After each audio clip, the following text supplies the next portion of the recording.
శీతాకాలం స్టార్ట్ అయింది.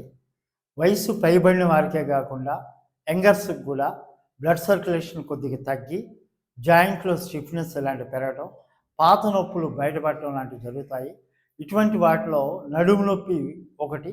దీనికి ముఖ్యమైన కారణాలు డిస్క్ బల్జ్ అవ్వటం, సయాటిక్ నెర్వ్ అనేది ఒత్తుకుపోవటం వల్ల నడుములో నొప్పి లేదా కాళ్ళలోకి తిమ్మిరి, నొప్పి, కరెంట్ షాక్ కొట్టినట్టు లాంటి లక్షణాలతో కనపడుతుంది.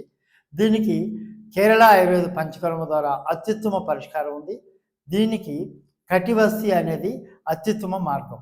ఇలా ఎక్కడైతే డిస్క్ బల్జ్ అయిందో L4, L5, S1 ఏరియాలో ఒక అభ్యంగం, అదేవిధంగా లోకల్ ఎలక్కిడి మరియు ఈ యొక్క కటివస్తి అనే పంచకర్మ వైద్య విధానం ద్వారా మనము సత్వర పరిష్కారం చూపించవచ్చు.